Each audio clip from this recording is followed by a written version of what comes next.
first, you're going to select your material. This material is going to be a plain weave, one that the grain line goes down along our selvage, which is our enclosed edge, and across. So you can move it in different ways, or the grain line in different ways, and it won't matter. We then have to select our thread. We are going to be able to see this thread on and stitching on our bag, on the top of our bag, so we don't want it to be too obvious. So I'm just laying out a few options. I'm going to go with white because of the background here, and I think the grey, while it ties in really nicely, the pinks and the blues don't really match, and the pink is too obvious. I have selected my material, and now I'm going to get my pattern piece. We are going to use our selvage line here as part of our grain line. On every pattern, it will have how many we need, the pattern name, how many we need to cut out, and the grain line. Our grain line is going to run parallel or perpendicular at right angles to our selvage. I have ironed my material, and because I've got a selvage here, it makes it really easy. I'm just going to butt up my fabric right up against that selvage. We are going to pin through the pattern and through the material. As you can see, when I'm pinning, I'm not lifting up the whole piece. I'm placing it nice and level, and then just kind of scraping along the table and then into the pattern. This allows our pattern piece not to lift or move the fabric underneath. We only need one of these pieces, so then we're going to get our fabric scissors and cut along. With cutting out, we want to make sure that we are moving around the material and not moving the material. So once it's in place like this, I get into a position where I can cut along the edge without moving my material.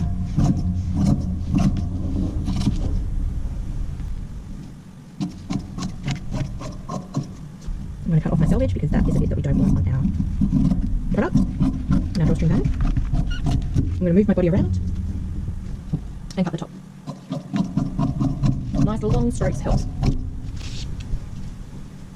There we have our first pattern piece, and only pattern piece for our drawstring bag.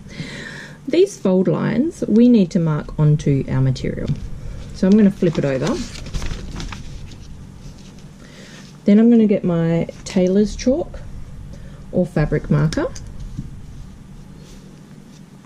and I'm going to put a little dash here and a little dash here, and that's the same here. If you'd like, you can stick a pin through, which is super handy because then you just mark where the pin is. It's like cheating. So pin into,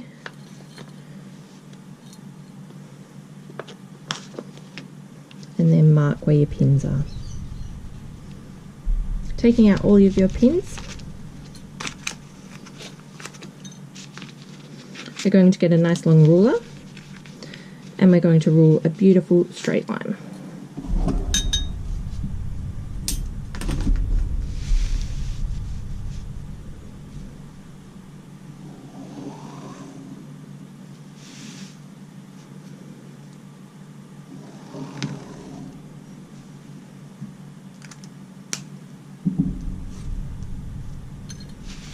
From here, remove your pattern,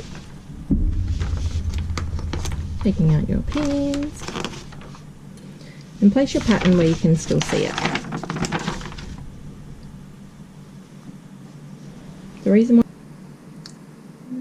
The first step in our drawstring bag is to zigzag down our short ends. So I'm going to change my stitch width to 4 and my stitch length to 4. My machine looks a little bit different to yours because it is an industrial machine, one that I use for really thick and heavy duty fabrics. I'm going to start at the top, hold my threads, and then I'm going to zigzag down each edge.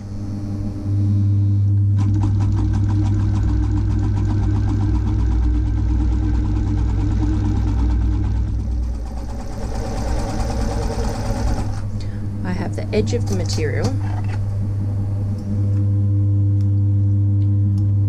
right up against the edge of my presser foot, inside here. This will give you an on the thread, off the thread, on the fabric, off the fabric.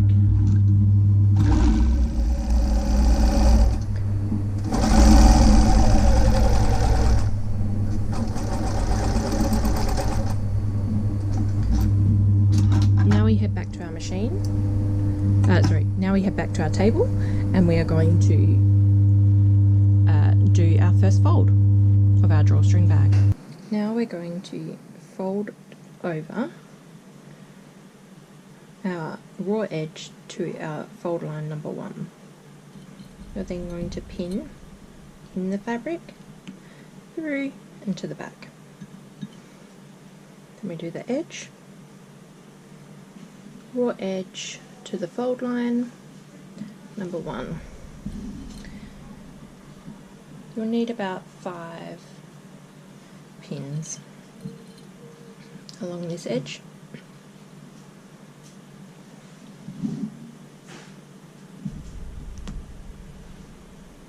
Then we give it an iron, take it to the iron. You go in between each pin to form a nice straight line. Then we fold over our folded edge to match our fold line number 2 and pin. Take out the thread, take out the pins, fold over. The folded edge matches fold line number 2.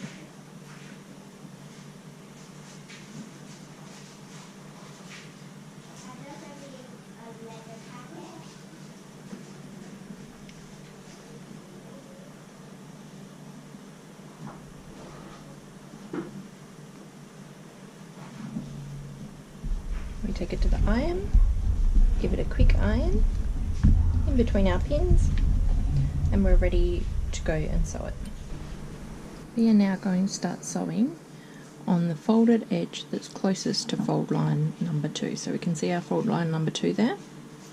We're going to stitch as close as we can along this line. When we put down our press foot, our edge of our press foot is going to be on the edge of our material.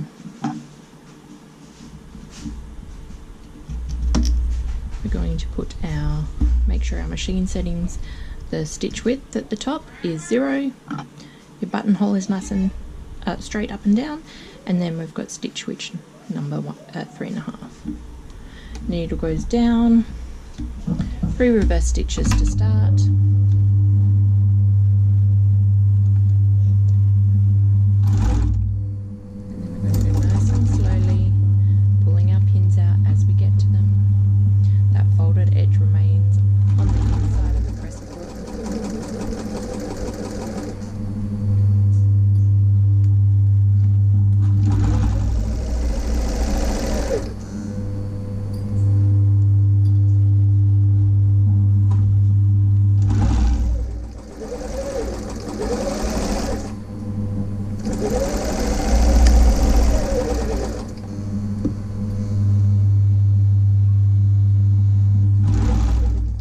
To the end, don't forget to reverse stitch. 3 reverse stitches, take up lever all the way to the top, press the foot up, pull it out, and very carefully cut all of your threads. The next step is doing our open seam along the short edges. Our casing has been complete, and we're looking at the good side. We're going to fold it so it's right sides together, or good sides together. We're then going to pin the top of the casing so it's beautiful and neat together, and then I want you to pin right close to the bottom of the casing on fold line number 2. So I've gone in one side, out the other, along that line. Then I'm going to match all of these beautiful zigzag stitches so the raw edges are matching all the way along.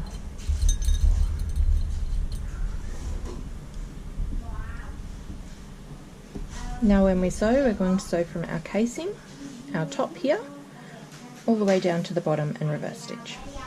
We are going to sew on the 1.5 guideline. Doing a seam allowance at 1.5 centimetres means that we have enough room to take in and out clothing. For your sewing machine, you're looking at the second line here on the stitch plate. So when we put our material in, the edge or the raw edge of your line is going to sit on the second line of that stitching, of that stitch plate. We put our needle down, I'm holding the top threads tight, I do 3 very slow back stitches, and then we're going to go along, matching our seam edge with our seam guide.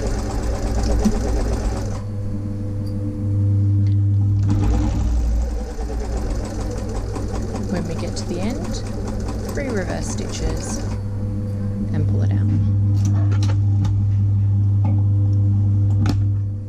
We're then going to go to the iron and we're going to iron this open like that. This is our open seam because the seam allowances are facing open. Now we have our open seam beautifully ironed.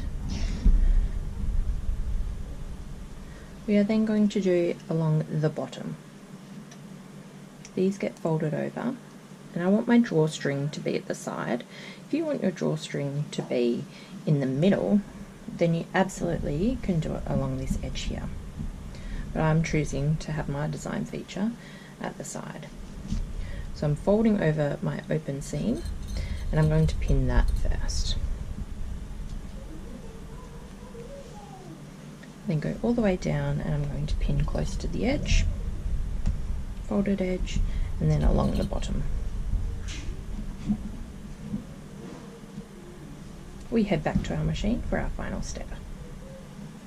Now doing a closed seam like we are now is exactly the same starting rate. We haven't got all of these raw edges zigzagged yet, but we use our 1.5 centimetre guideline, which is our second line on a stitch plate. We put our needle down, hold our threads, 3 reverse stitches, then forward we go.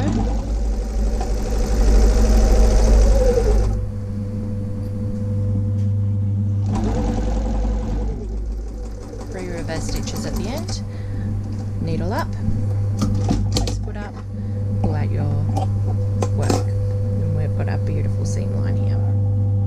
We're then going to change our machine settings to the width is going to be at 4 again, and we're going to leave our straight stitch.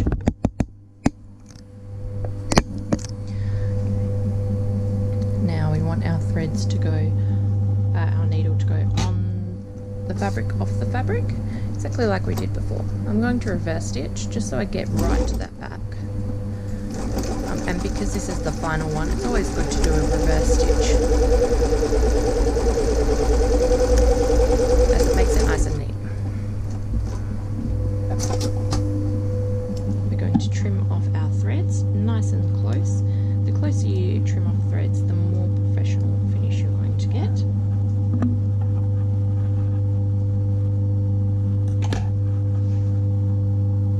Then we're going to turn it the right way out, send it to the iron, and thread through our casing. Finishing up my drawstring bag now. I've given it a beautiful iron, I've turned the corners in nicely. Inside we've got our open seam, and at the bottom we have our closed seam. I have chosen this as my drawstring. As you can see, it's only just going to fit, so we're going to do this as carefully as possible. First, we start by getting our safety pin, and that becomes our anchor to go through. You thread it through the top part of the casing. You can use a ribbon, you can sew your own drawstring out of fabric, it really doesn't matter. You're going to push the fabric over and then pull. Push the fabric and then pull. So in here is your safety pin, you can see the edge there.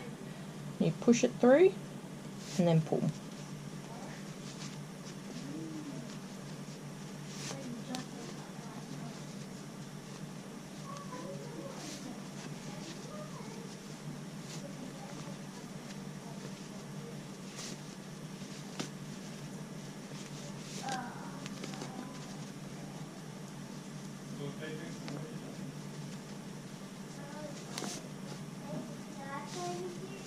Now I'm going to pull that out,